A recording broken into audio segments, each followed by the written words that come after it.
Hello dear friends. आज मैं आपके सामने ले आया हूँ कैसे लोन को कैलकुलेट करना है। ये एक कॉमन समस्या है लोन लेने की।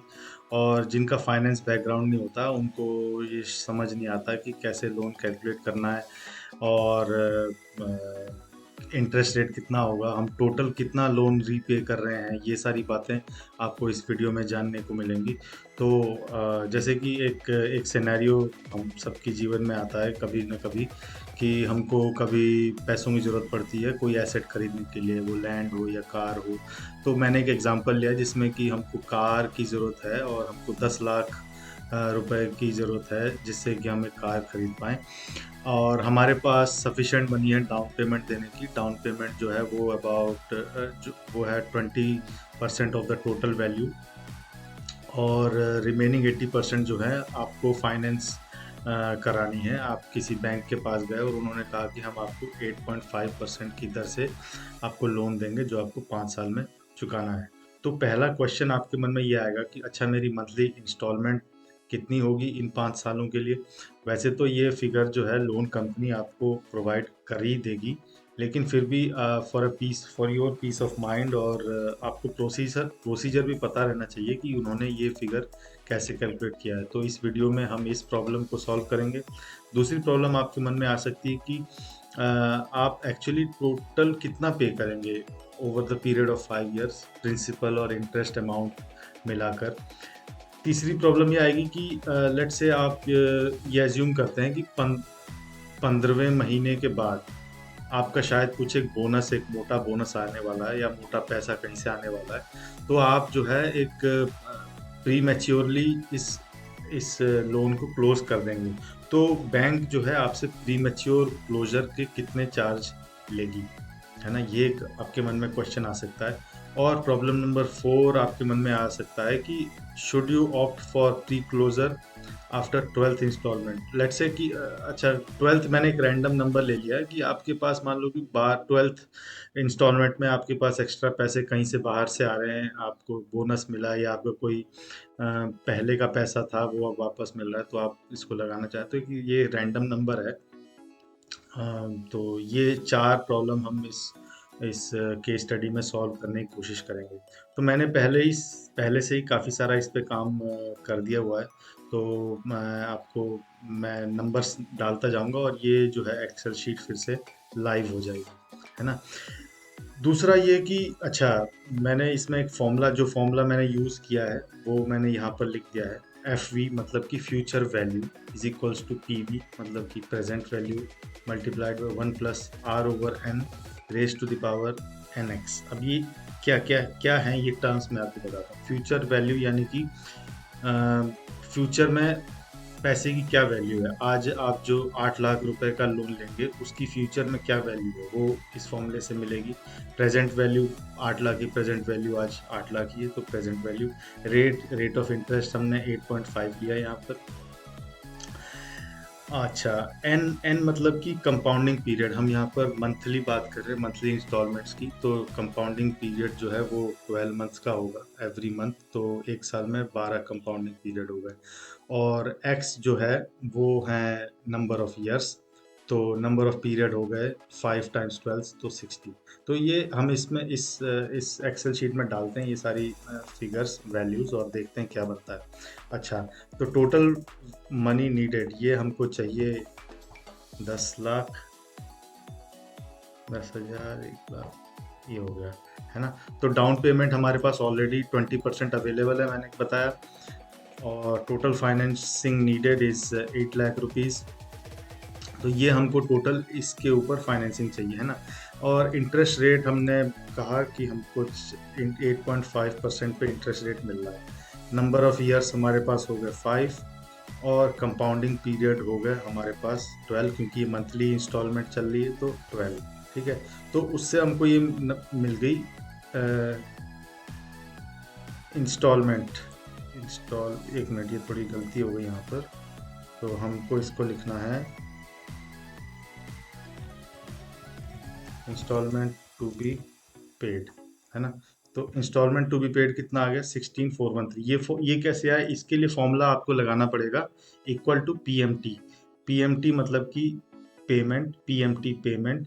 इसमें पहला जो मैं इसको ना अच्छे से फिर से शुरू ही कर देता हूँ। इक्वल टू पीएमटी, पीएमटी लिखना है। उसके बाद इसको टैब दबा देना है, तो फिर ये आपका ये ऐसे आ जाएगा। रेट आपको यहाँ पर ले लेना है 8.5। हम इसमें जो है सेल रेफरेंस ले लेंगे 8.5। तो हमने इस पर क्लिक कर दिया। अच्छा, अब ये जो है R/N, ये जो R जो है, ध्यान दीजिएगा, ये जो रेट है दिस इज एक्चुअली R/N। तो इसको आपको जो है डिवाइड करना है कंपाउंडिंग पीरियड के साथ, 12 के साथ, है ना, क्योंकि n जो है हमारा 12 है, 12 बार जो है पैसा हमारा कंपाउंड हो रहा है। उसके बाद नंबर ऑफ पीरियड्स हो गए 60।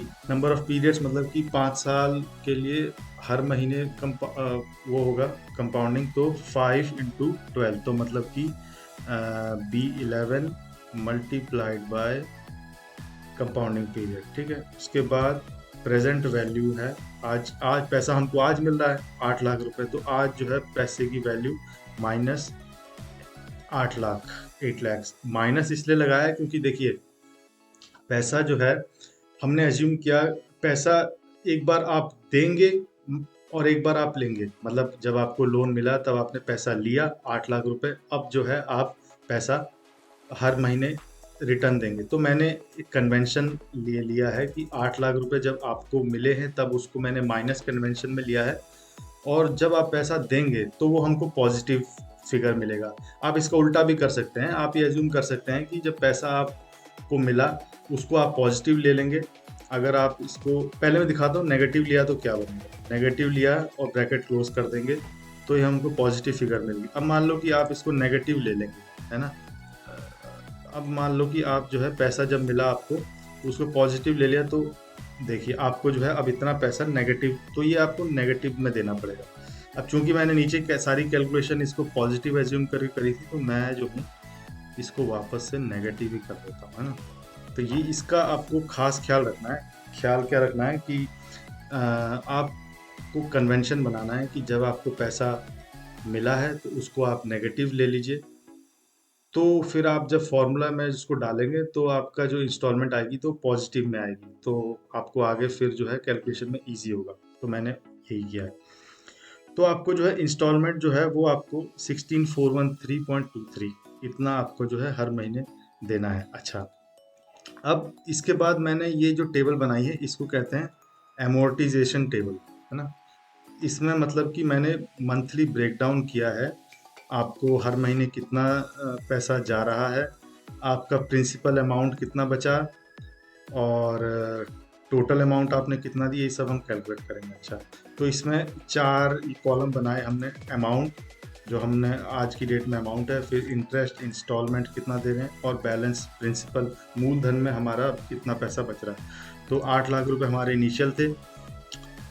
इंटरेस्ट इंटरेस्ट हमको कहाँ से मिलेगा, इंटरेस्ट हमको मिलेगा, मैंने क्या किया है कि 8 लाख मल्टीप्लाइड बाय 8.5 बाय 12, है ना। इसको मैंने एब्सोल्यूट रेफरेंस दे दिया है $B10, मतलब कि अब ये जो है ये सेल से ये हिलेगा नहीं जब हम इसको चेंज करेंगे तो, और डिवाइड बाय 12। तो इससे क्या होगा कि 8 लाख मल्टीप्लाइड बाय 8.5% बाय 12 हर महीने ये हो रहा है। ठीक है। उसके बाद इंस्टॉलमेंट ये तो हमने कैलकुलेट करी थी यहाँ पर 16413। अच्छा, अब इस इंस्टॉलमेंट में से अगर हम ये इंटरेस्ट घटा दें तो हमको ये मिल जाएगा कि हमारे इस टोटल इंस्टॉलमेंट में से कितना पोर्शन इंटरेस्ट की ओर जा रहा है, कितना पोर्शन जो है बैलेंस प्रिंसिपल की तरफ जा रहा है ना। तो इसका फॉर्मूला मैंने डाला D17 यानी कि इंस्टॉलमेंट अमाउंट माइनस इंटरेस्ट। तो इतना जो पैसा जो है हम हर महीने दे रहे हैं 16,413, उसमें से 5,666 जो है वो इंटरेस्ट में जा रहा है, और बकाया पैसा जो है वो बैलेंस में जा रहा है। ठीक है। अब दूसरे महीने क्या होगा, दूसरे महीने होगा ये कि हमारा इंटरेस्ट हमारा प्रिंसिपल जो हमने थोड़ा कम कर दिया 10,746, तो ये 8 लाख से कम हो जाएगा, 8 लाख से माइनस हो जाएगा। तो दूसरे महीने जो है हमारी जो बकाया अमाउंट बची वो बची क्या, B17 यानी कि 8 लाख माइनस 10,746। देखिए ये मैंने ये किया है तो ये आ गया। और हमारा इंटरेस्ट कितना आया, इंटरेस्ट आया this multiplied by this divided by 12। समझ में आ रहा है आपको? तो 7 लाख, ये B18 multiplied by B10 divide by 12।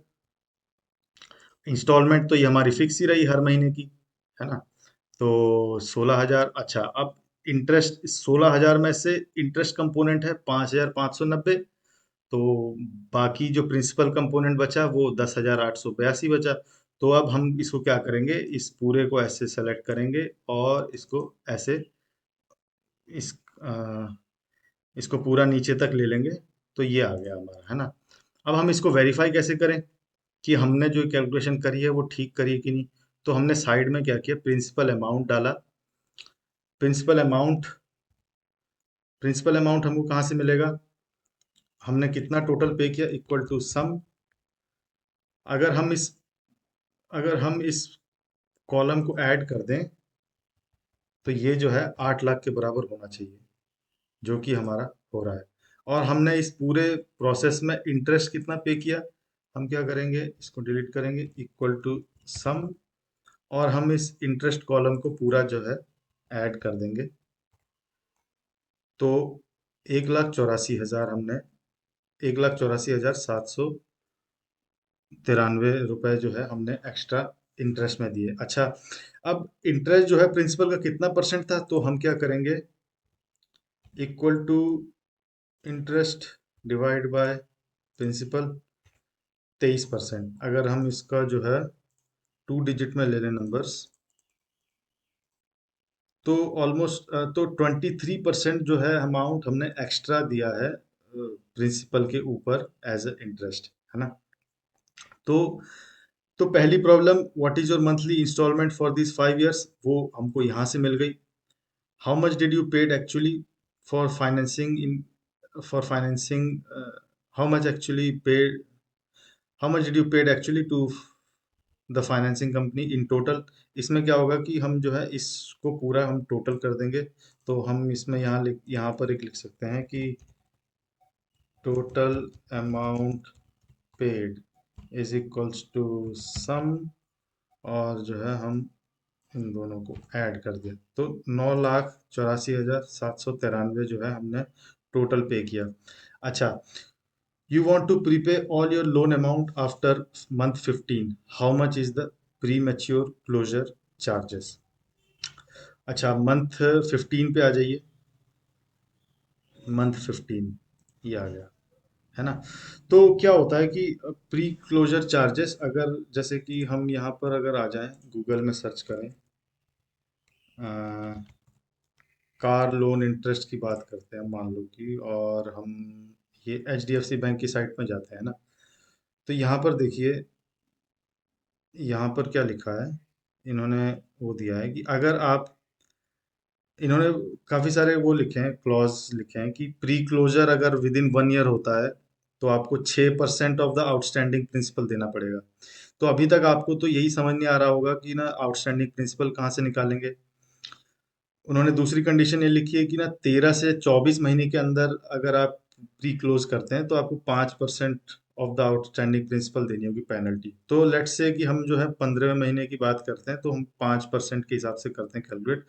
तो 15वां महीना मतलब कि ये हो गया, ये जो है हमारी आउटस्टैंडिंग बैलेंस है, मतलब हमने इसके ऊपर जो है आज तक, इसके ऊपर तक हमने आज तक पूरा पे किया। तो अब ये जो है हमारी 6,42,420 हमको इतना देना है, और आपके मन में आया कि भाई मैं इसको पूरा पे कर दूंगा, तो प्री क्लोजर चार्जेस जो हैं आपको कितने देने पड़ेंगे, इक्वल टू 15वां महीना का आउटस्टैंडिंग अमाउंट मल्टीप्लाइड बाय 0.05, है ना? तो आपको जो है 32,000 एक्स्ट्रा देकर आपको ये पूरा जो है प्रोसेस क्लोज कराना पड़ेगा। तो ये जो है इसको आप बाकी उसके लिए भी फॉलो कर सकते हैं कि मान लो आपको जो है 15वां नहीं, आपको 18वें महीने में आपको कहीं से पैसे आ रहे हैं, तो आपको 18वें महीने से आपको, आप सोच रहे हैं कि क्लोज कर दूंगा मैं अकाउंट, अमाउंट जो है पूरा पे कर दूंगा, फुल एंड फाइनल कर दूंगा। तो आपने 17 महीने का तो दिया ही है, तो 18वें महीने में आपका जो इतना बैलेंस आ रहा है, तो प्री क्लोजर चार्जेस जो है हो जाएंगे इक्वल टू 0.05 टाइम्स 18वां महीना, ये जो है यहाँ से आपको पूरा, आप सोच रहे हैं कि पूरा पे कर दूंगा तो 30,000 रुपये आपको देने पड़ेंगे। तो आप जो है इस तरीके से आप कैलकुलेट कर सकते हैं। अच्छा, अब नंबर प्रॉब्लम 4 जो आ रही है, should you opt for pre closure after 12th instalment. मैंने 12th इंस्टॉलमेंट, जैसे कि मैंने बताया कि एक रैंडम नंबर है, आप इसको मतलब आप इसको ऐसे ले सकते हैं इस प्रॉब्लम को कि should I opt for pre closure. तो ये देखिए, ये जो है आंसर जो है सब्जेक्टिव है, इट डिपेंड्स अपॉन कि मतलब अ, आपकी रिक्वायरमेंट्स क्या हैं, है ना। और आप 30,000 रुपये एक्स्ट्रा देने के लिए मतलब are are you feeling comfortable कि 30,000 रुपये एक्स्ट्रा दे दें। तो ये जो है सब्जेक्टिव है, और बाकी आपको मैंने ये सब बता ही दिया है, तो आप जो है इससे कैलकुलेट कर सकते हैं कि आपको एडवांटेजेस कितने हो सकते हैं। तो उम्मीद करता हूँ कि आपको ये चारों प्रॉब्लम्स आप अब ना सॉल्व कर पाएंगे बेस्ड अपॉन दिस ट्यूटोरियल। और आगे ऐसी जानकारी के लिए आप जो है मुझसे जुड़ें। Thank you very much.